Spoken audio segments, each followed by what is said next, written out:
I'm Nicola Holden, and I'm based at Scotland's Rural College. We are a distributed organisation for those who don't know us, so we're right across Scotland. And my campus is up in Aberdeen, the Gregson campus. We have a very nice farm on site. My background is in molecular bacteriology, so I'm very interested in plant microbe interactions, hence my interest in how plants are growing. And that's taken me down the route of vertical farming. At SRUC, as well as running my own research, I also lead one of the challenge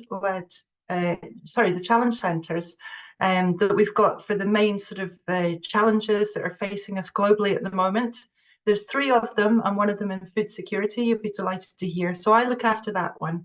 And we're interested at SRUC about all things to do with food security, especially around agriculture and food production systems, and how that fits kind of in the wider ecosystem as well. So yeah, today I'm going to kick off with some of the work that we've been involved in and some of the thoughts that I've got. Remember, I'm a molecular bacteriologist, but some of the thoughts that I've got around vertical farming and the implications that has for our food security. I'm more than happy for anyone to contact me afterwards, so you can either get me through the Slack channel, although I'm not the best at that, but email's pretty good. Okay. So yeah, just first off, as a kind of introduction to what is vertical farming. Now, vertical farming is just one type of what we group as controlled environment agriculture. So it's a way of producing crops. And there's lots of different ways that you can produce crops under these controlled conditions. So it might be a semi or a fully closed system. But you might be surprised when you see a polytunnel and you think, what's that got to do with vertical farming? Well, actually, there's always some degree of control, even in a polytunnel. So we've got a range of different technologies going right from a basic polytunnel, where you might have controlled irrigation, for example, you might have a degree of shading, and of course you are controlling the rainfall. But you can go up to very sophisticated units, and these can be in any sort of container system. So I've got in the top image here, I've got a picture of a container unit, a shipping container, and that's sitting in the middle of York town centre or city centre.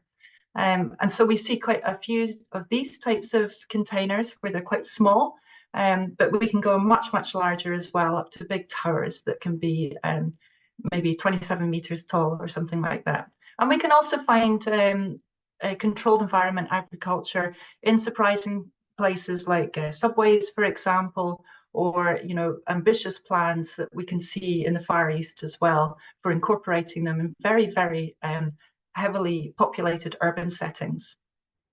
But the overall kind of aim is optimization of the use of resources around controlled environment agriculture. That's the one sort of underpinning aim that kind of ties all of the different systems together. Okay, so how is it used? And we can have a look at a number of different uses. So there's, we have a lot of plant crops, a lot of different types of plant crops. And quite often people will associate vertical farming or controlled environment agriculture with leafy produce and with microgreens. So these are crop plants that grow quite quickly. So we get quite a quick turnover and a return on our investment for growing that crop. But the scope is much, much wider. And I think you're going to hear more about the actual kind of scope of what's grown from Derek. So I'm not going to go into this in too much detail. But it's not just plants, land plants that we grow. We can grow other types of crop as well. So anything that really is going to respond to the conditions that we are employing within that controlled environment agri. So fungi, for example, and algae as well. And there's a lot of commercial uses for them, of course, as edible crop production, but it's also a very useful tool, perhaps just at the propagation stage. So you might get a plant crop with different life stages where you can just use the contained environment for one stage of its life cycle, and then you can take it out to a different environment, for example, outdoors. And there's lots of different research uses as well. We're really interested in the physiology of the plant. We're really interested in how we can actually use features of the plant. We're interested in different varieties as well. And I'm not the only one who's interested in the plant microbe interactions as well. Because, of course, if you think about it, what we're doing is we are growing crop in quite a dense monoculture. So we need to be cognizant of what the implications of that are. Okay, so here's a few pictures that we've got from different types of contained environment agri. So tomato glass houses, for example, they're all over the Netherlands, but they're not just in the Netherlands. We've got a few in the UK, and you get them in the north and Scandinavia as well. But it is a form of contained environment agriculture, and you could actually think about it as vertical agriculture, because what you're doing is you're training the plants to grow in a very vertical format. And mushroom production is very old, and it has been around for a long time, where we get multiple trays and stacks of fungi that are being produced to grow these fruiting bodies under a very specific kind of recipe of controlled conditions. So they fruit in a synchronous way so that they can be harvested. And I think, you know, we've had mushroom facilities in Scotland for a long time. And then you can get really, really high-tech facilities for growing microalgae, for example. So this one is an example on the top right-hand side. You can see one person there for scale, and that effectively is one big culture vessel for growing microalgae for pharmaceutical use, for colorants, for example. So there's a huge range. And I've also showed some of the other sort of size of modules that we might get either for experimental use or for kind of a higher scale production use as well. Okay, so some of the considerations that we need to have around growing the crops as well. You know, we know that we've got some basic requirements for plants and for some of the other the other types of production system that we might use. So we know about water and nutrients, for example. We know what sort of heat is required.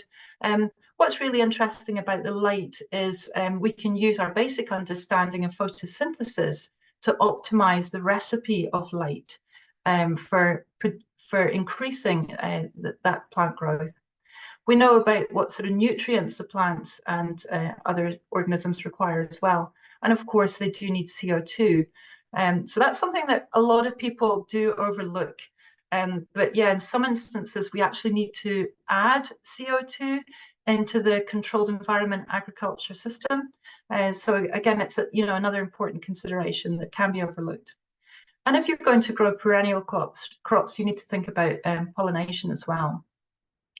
But then we need to think about the impacts on the actual crop itself. So we've got the growth cycle, how quickly do those crops grow? We know that growing them under LED lights, for example, changes the speed of which the crop cycle can normally go through. So that's a really interesting kind of research question as to what might be going on there. What is it about that light recipe in particular and those other control conditions that might be changing the crop cycle? We know I've talked about the nutrient types and then how the plants are grown as well. I've got a couple of images here where we can see the lettuce, for example, on the top is grown in what looks like a standard plug that you might see in a garden centre, and we can see the roots emerging from that. But then we can grow the plants in different systems where they're completely free of physical substrates like that, and we use an aeroponics system. So we see quite big differences in the root architecture depending on those substrates as well, and of course in how the microbes might interact with those roots too. We need to think then about the risk of introducing pests and pathogens as well. So again, you can use analogies with some livestock production systems where you have the animals in a very contained condition, and you need to have quite high level consideration of what's going to be introduced. So we take the same sort of approach for the crops in controlled environment agri too. And then we need to think about the microbiomes. So microbiomes is a term I think most people are relatively comfortable with, especially in relation to their own microbiome and the gut microbiome. The microbiome is just simply a term that means that collection of microbes that's associated with the host. And it doesn't matter if it's a human host or a plant host, every single organism on the planet has got microbes associated with it. Now, those microbes that are normally associated with a lettuce that you can see here will be quite different if the lettuce is grown out in a field compared to if it's grown indoors. And then again, it will be different if it's grown in an aeroponic system where there's no substrate compared to in a plug. So we need to kind of think about that as well. So I'm just going to run through an example where we do consider those microbes and the implications for growing the crops under the controlled environment agri-system. Yes, that was just a wee reminder. All of these aspects together, and again, I'm sure that Derek's going to touch on this, is a great opportunity for taking advantage of our technology and the use of sensors. And that's when we get into this whole kind of concept of Internet of Things, where the sensors can talk to each other, and then they will actually drive automation for the system. But yeah, I won't get distracted with that. So getting back to the microbiomes, I was very lucky. I had a very nice project with Intelligent Growth Solutions, who are a vertical farm manufacturer. So they're not a producer. What they do is they're very clever, and they're really interested in the engineering and development of the whole system, and how can they make the system work for producers that actually want to grow the crops in them. So here's a nice kind of engineering type diagram, which really looks at the irrigation system, for example, and sort of some of the considerations that we might have for how microbes are moved around the vertical farm system, and they're quite well moved by water. So that's why we're quite interested in the irrigation system. And this was a really nice project with a fantastic KTP associate, Elliot Erskine, who I'd recommend anyone speak to. So what Elliot really was interested in is looking at where do the microbes start to accumulate within the system. So we're going to think about, those different types of microbes that we get on lettuce, as I showed you, where might they start to accumulate? So Elliot was interested in where the water is flowing through the pipework, for example, and then when it gets onto the plants. We know that microbes are really interested in the plant roots in particular. You can think of plant roots like our human guts in terms of the number of microbes. And then the tops of the plants, the leaves, is much more like our skin. So we get a different population and different density as well.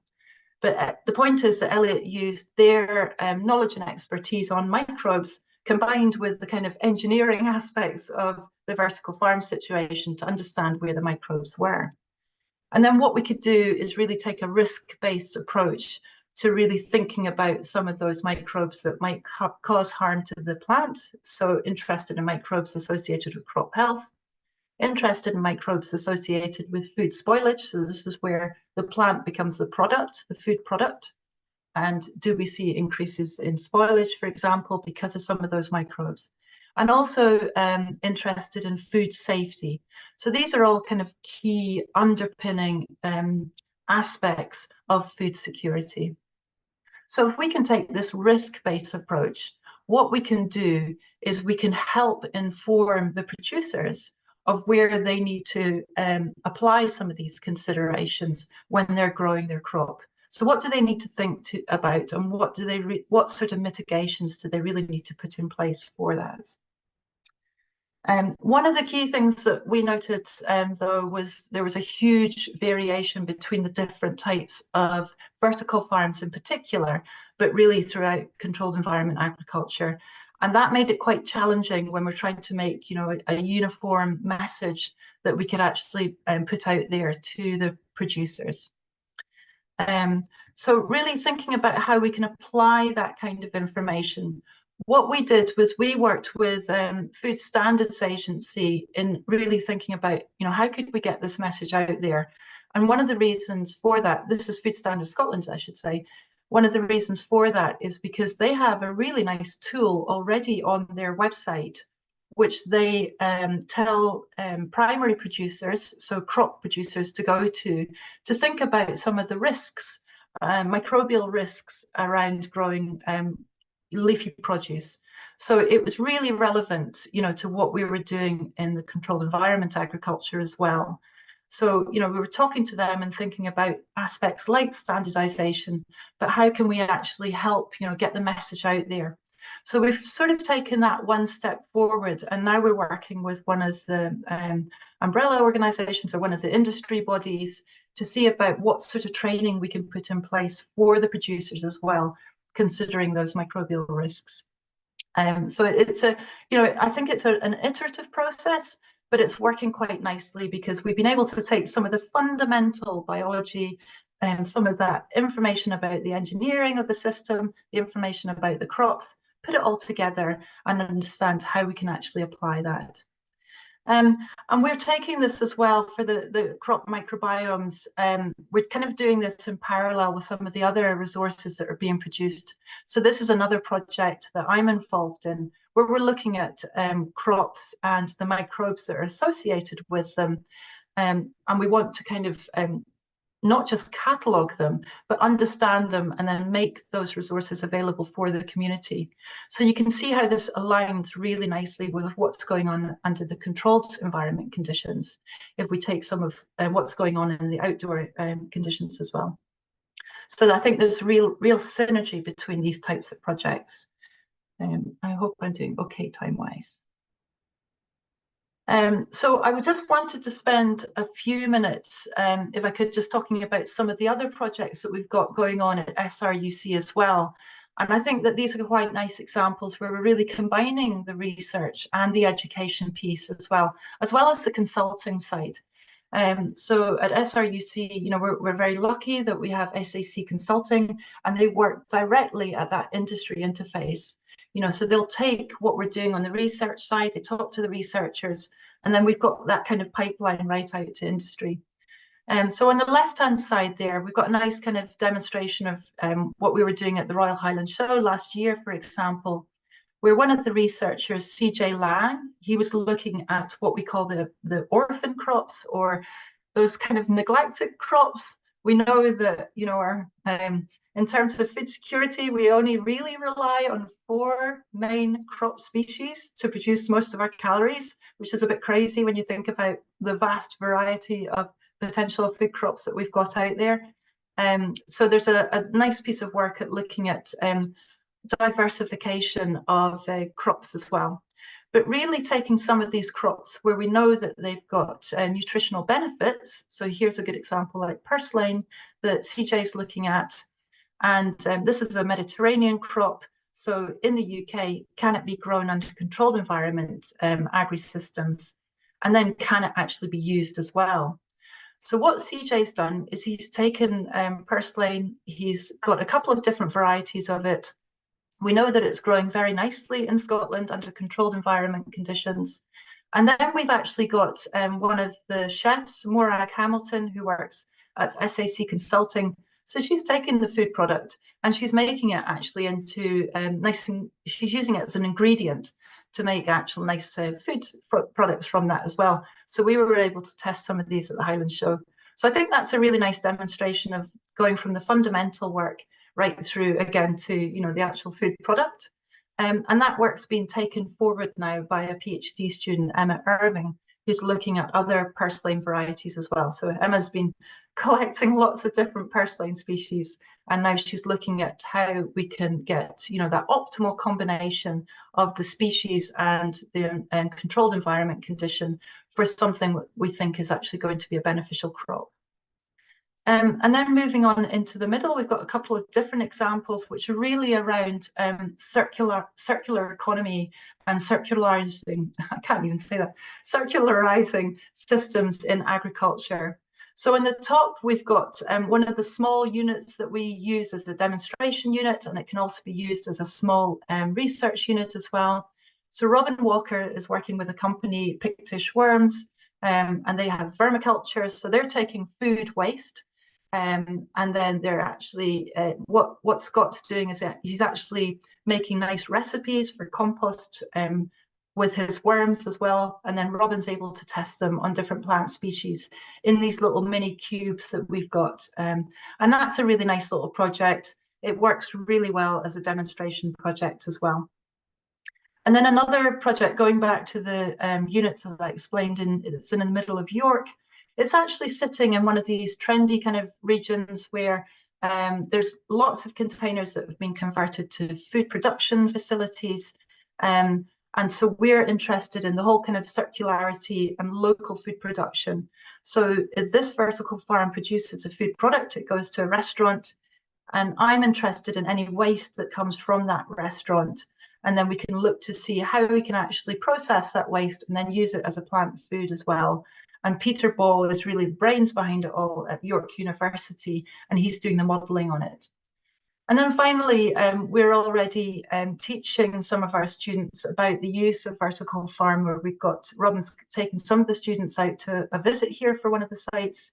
And we are actually we have our own farm, which is being built as we speak in King's Buildings in Edinburgh as well. So we'll use that for a research and education facility as well. And I think that that's pretty much it. Yeah, just to sum up and thank all of those people and the funders for this. This is a really exciting journey. Oh, I didn't credit EIT Food, but they were able to help facilitate the visit to Iceland, which was specifically looking at their systems for controlled environment agriculture. And thanks to Jane from that. So I'll stop sharing now, if that's okay. Hopefully I haven't run over too long. No, thank you very much, Nicola. I think Derek is going to pick up from this point. We're not going to go into questions just now. We'll keep them all to the end for a lively discussion. Derek, are you okay to share your screen? I am. Can everyone see that now? That's all good. Cool. Okay, right. So I'm Derek Stewart. I'm the director of this behind me, the Advanced Plant Growth Centre, which is a £30 million innovation centre created at the James Hutton Institute in Dundee. James Hutton Institute is a land, environment and agriculture institute. So it's probably the largest one it has that tight focus on those areas, certainly in the UK, possibly in Europe, given the size of the staff. And we work very closely with Nicola's teams in SRUC. In fact, Nicola was one of us. Of course, he jumped to the dark side and went for SRUC. I think I actually identified the position for you, Nicola, if I'm not wrong. Anyway, we're still pals. So I'm going to give a kind of different contextualization of vertical farming and some examples with focus on how we can play around with the food and change the food to our best benefit. I'm very keen about context. My background is I was a drug designer, so I was formed mentally, preformed in industry. So I think very differently to arguably classic academics. I like to fail fast and fail early in projects. And I like to know the context of where my science is being delivered into. And certainly if you're looking at crops, the wider environment is the world we live in. Last year, we saw the highest average temperature, at least since before the 40s. And we saw the highest actual ever temperature in the UK before, at some ridiculous level. The context of that is certainly for things like fresh produce, controlled environment, agriculture and horticulture, we import a lot, but the countries we're importing from are all those red bits you're seeing there on the slide. And that means they won't be able to export going forward. They're going to have real difficulty growing, whether it's just because of high temperatures, they're becoming very water scarce. And so we're actually, as a nation, and governments are getting kind of scared about food security. So we need to start onshoring production. Arguably, I think the figures on food security in the UK 5 or 6 years ago probably would have been 65%. We produce that amount of our own food. I think that number has diminished quite significantly. And with the geopolitical situation changing, that could diminish a lot more. So you can see governments are starting to look to see how we onshore production for the things we like to eat and we need to eat. And of course, you've got climate change driving a lot of this. And I think we work with the Intergovernmental Panel for Climate Change, and we've got climatologists that work within that as well. And their prediction is certainly by 2050, you've got a huge population increase, potentially, if famine doesn't kick in. But climate change, if we don't do anything about it, we'll see anything between 12 to 40% of the Earth's surface developing novel climates, which means we cannot grow what we're growing now at that time, whether it be crops or livestock, because they simply won't have the nutrients, land, or temperature to grow in. So we need to think differently in how we produce our food. So that's the end of the doom and gloom scenario. This is about now providing solutions going forward. Controlled environment ag. So I'll go back to the early days. And I was telling Nicola about this when we were talking about this. Arguably, controlled environment agriculture started in the days of the Caesars in the Roman time, when there was an ill Caesar and he wanted cucumbers out of season. And of course, because he was Caesar, they developed a system that allowed them to do that. And it was a kind of evaporative cooling system that they can control them under and produce cucumbers in Rome at a time when they couldn't do them. We've come on a wee bit since then. And certainly in the Victorian times, they started to produce the massive glasshouses that you see bottom left there. Big coal-powered systems that produce steam that heated up these glasshouses that the very rich could get produce from rather than importing. But kind of that glasshouse system still is going on to a large extent in different places in the world, just fueled by a different system. What we saw was mass production coming in because we wanted to feed more people. But latterly, what we've seen is the computer and automation systems coming in, and certainly much more recently, the Internet of Things. So we can connect different growing systems to each other so they can become informed. And if anyone's ever worked in retail, they've adopted this ludicrous system called just in time. So everything is just brought into the warehouse just when it's needed, which is fine when they need it. But certainly for things like salad crops, for example, and as if on cue, it started biblical rain outside here. People don't like eating salad when it's raining. There must be something we're wired like that. So the supermarkets then go, oh, no, I don't want any this week. Can you hold back production? Well, if you're growing in the field, no. If you're growing in the glasshouse, it becomes very difficult. But vertical farming is offering up opportunities by manipulating light and the environment to slow down growing, which means when the sun comes out, we can go back to supply again. So this is offering unrivaled potential for playing with our food systems and allowing a bit of wriggle room in the production system. So there's 101 different vertical farm or controlled environment systems you can grow. They can be as high-tech as the one with intelligent growth solutions. That's the purple one down at the bottom. And we have two of the large commercial towers, or taking on two of their large commercial growth towers. And I'm getting a small one built in my lab for medicinal crops. You can be containerized based systems. So the one at the bottom left, we have that one on site as well. And many of the other commercial ones operate on container-based systems. But to be honest, if you wanted a community one, you could do it really simply. So the one dead center, like the A-frame or the upright one, you can go to B&Q, buy drain pipes and construct your own grow system that arguably is vertical. It just needs a bit of thought, interaction with people like myself or Nicola to deal with the nutrient system and how you grow them. They're never going to be high production systems, but they may be community-based systems that are worth pursuing. And again, as you see, there's different concepts there. Square roots have been very successful in doing that, with each one of those container systems growing a monoculture of different crops. And that one is all feeding into one retail outlet. But what square roots do is linked up the Internet of Things, so they know what every container is doing all across America. And they can help troubleshoot within that. So it's all becoming a data-enabled economy. It's worth going back to think about, in a vertical farm, you essentially play around with things like light, the nutrition of the crop, the temperature you're growing in, and the gas composition. So that could be CO2, air balance, oxygen, nitrogen balance, but also the humidity. And in this case, I'd count humidity as a kind of gas you would control. So if you think about just one crop you're growing, so we're taking genetics out of this argument. If you look at the subsets within each of these criteria and have 3 settings on the dial, if you want to describe it that way, that gives you 6,500 unique combinations, each of which will be a different type of plant, or looking plant, or tasting plant, or one's crunchier than the other, or one might have a nice sheen. So that's even without genetics. And so the ability to vary what we grow just by controlling the environment it's growing in becomes enormous. It becomes mind-blowing. And now we're starting to I'm working with multiple companies to look at machine learning and AI to reduce these numbers to manageable levels, so we can start to dial in this control much more sensibly. just one good example. Now, I don't expect any of you to be chemists. You don't have to be chemists on this, but this is a nice example of how a mistake can be beneficial. So we often tend to grow basil as a model crop in these systems to see how we can play with them. So at the top, there's a volatile profile. So that's essentially each one of those peaks is something you would smell in lovely basil. The top one is dominated by this chemical called linalool. That gives you the classic Genovese basil.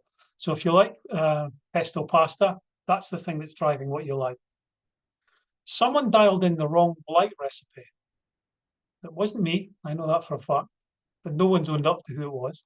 Regardless of that, it changed the chemistry of the volatiles, and we didn't have that lovely linalool. We had this thing called methyl eugenol. Now that gives, if you ever been to the dentist and you rinse your mouth out in that pink horrible stuff, that's what that is. So we've suddenly had really crappy tasting basil. People thought, oh, that's a disaster. I said, no, what you've done is shown by changing the lights, you can completely change the flavor of things.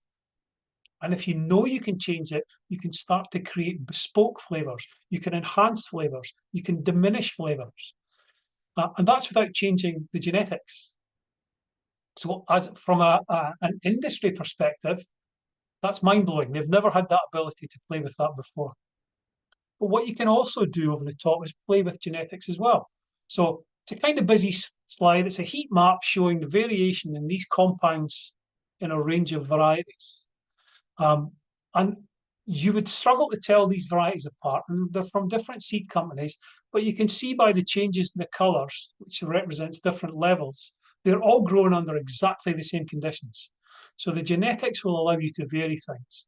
If you then add on the variation in the control environment, you've suddenly got two big tools to start playing with as to how we control what our food looks like, how fast it grows, what it tastes like, and what its nutritive value is.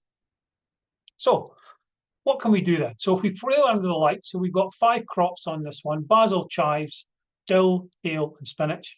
Again, we tend to use these because they're lovely model crops. We eat them anyway, although I don't think anyone's surviving wholeheartedly on dill all the time. Their breath would be appalling, for one thing. But anyway, that's another story. What we've shown here is different types of lights we're growing them under. So ones are white lights, ones are slightly enhanced with different colors. And all it's showing is the variation in yield. So you can see that by manipulating the light, you can almost double the yield, or if you look at it from the best one, you can really crash the yield through the floor. Now, most crops are sold on a yield basis, to be brutally honest, on the open market. So your ability to manipulate yield here can be massive. Right, what you can also do is change quality. So playing around with strawberries. Now you think of a strawberry, mentally, I've said strawberry to you. You're all thinking of this luscious big red fruit that you love to eat in the summer. Lovely, shiny red fruit. Personally, I like when you bite into them, it's red all the way through. I don't like the white in the middle. That's personal taste. We can manipulate that. So by playing around with blue lights, red lights, and far lights, we can increase the anthocyanin content. That's the red colours in soft fruits. So we can immediately enhance that. What that also does is enhances the anthocyanin and associated compounds, these polyphenols. So we know polyphenols, they're becoming, some people call them pseudo-nutrients. Because there's such a varied chemistry, you'll never get a single claim against one, but we know they go down and they'll manipulate or impact upon the colonic microbiome, generally to a beneficial effect we've seen. So by playing around with appearance, we're potentially impacting on health benefits here. But what we've also done a lot of work on now, and I'll just give you some examples, is looking, well, can we make crops healthier through vertical farming? Now, you can do this in the glasshouse, but it's two-dimensional. It's stacking. What's your productivity per square meter? Vertical farming works better that way. So again, using some crops we may use in salads, like pea microgreens, kales, brassicas. We looked at dosing them with iron or zinc. We've also done other experiments dosing them with vitamins. So rather than innate vitamins, we've dosed them with vitamin D, because you don't get vitamin D in plants. And we'll maybe do that talk another day. But we've also dosed with selenium. And anyone who's over the age of 40, you need more zinc and selenium as you get older, because they're the kind of work engine that helps the enzymes associated with inflammation, sore knees, all of that type of thing. So we need more of that as we get older. So we did some experiments in vertical farm with dosing with these for these crops. And what we found was, yeah, we could easily do that. And these were kind of quick look-see experiments. So we can double the levels of things like zinc, significantly increase the levels of ions in peas. Brassicas were a bit pickier. They didn't seem to do much when you added that extra ion to them, but the zinc, they were fine. We were able to increase those levels quite significantly. What we also found, and what the best way to do that is, I was chatting to one of my postdocs who were talking about how do you translate that into real words. What does that mean in terms of intake? So what we found is by dosing these, we can significantly deliver in a 30-gram amount of these microgreens. Now, to me, as a dyed-in-the-wool, maybe a born-again meat eater, I eat less than I did when I was younger. 30 grams of fresh plant material in a meal could be considered enough.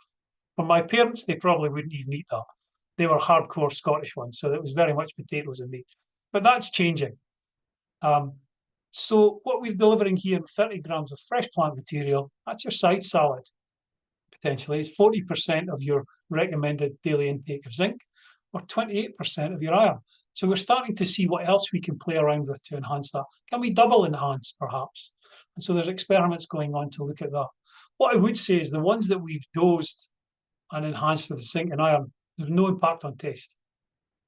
So usually you find when people go hardcore for iron enhancement, they taste like you're sucking a pencil. They really taste horrible. But in these ones, they're fine. They taste exactly like the original ones did. What we also found, though, was and sorry, this one's busy, but it was the interplay between if you dosed with one component, did it impact on other elements? And it did. So we found that certainly when you dose with things like iron and zinc and P, we saw impacts on things like sulfur and manganese changing as well. And similarly, sodium and molybdenum change certainly in kale. So it becomes problematic, and the effects can be species specific. It can be types of species you're growing as well. And there's the interplay of dosing with one impacts on the other. And actually that starts to become really hard to comprehend if you're a simple human like me, because there's too many things changing at the one time. So we're starting to do experiments now. We've got a PhD student running, looking at AI to start to capture all these things and look at interrelatedness within this. So if you're designing a dosing regime, it's predicting the impacts that may happen based on the data we're generating in these systems. What we also found was actually manipulating in changing the micronutrient content impacted on other things. So we saw things like glucosinolates. These are sulfur-based components in brassicas. These are the things that often people find unpalatable in brassicas. So they'll give the pepperiness if there's too much in them. And actually that's geographically changed. So if you go to, we had to work with people in Singapore, they don't like the taste of glucosinolates, so we can manipulate them down. Whereas in the UK, we like them quite high. But what we found is by dosing with these mineral things, the glucosinolate contents went up. Now, the glucosinolates have been associated with a general level of reduction of risk of colon cancer as well. So the intended benefit in one area actually had an unintended benefit in the other. And certainly as you get older, you will probably want more of these glucosinolates in your diet. So going back again to what happens if you play around with the light, I was talking about basically just total light. So if you change the ratio of the light you use, and again, these are things that if people wanted to do them, if you wanted to change your shed into a vertical farm, you can do this. All the kit's there, LED lights can be there, you can control the red and blue. So all these experiments I can do, if you wanted to do them in your shed, you can do them. They might not be as tight as reproducible as my data, but we'll see. So playing around with that in things like amaranth, which is a protein crop, and a standard lettuce, we looked at different ratios in red and blue to see what they would do. And what we found was certainly the physiology would change, and the leaf length and the stem length. You may think, well, does that make any difference? Well, it does, because when you're going in to buy this stuff, you will instantly buy with your eyes. If something looks appealing, you're more likely to go for it. And so we're very keen that it's not just all about nutrition in this. It has to look nice. You have to want to eat it first, possibly. I mean, I would be driven by what it looks like, even though I know what the composition is. I mean, would anyone eat Pringles otherwise? I like what they look like. I like what they taste like. I know they're nutritionally not great. However, it's a different story. But so we played around with the lights on this, and we found that actually we can change the stem height, we can change the leaf length, but actually it didn't impact on biomass, which is good, which means yield's the same. But what we found was playing around with that, we can change different components within these crops by ratioing the light.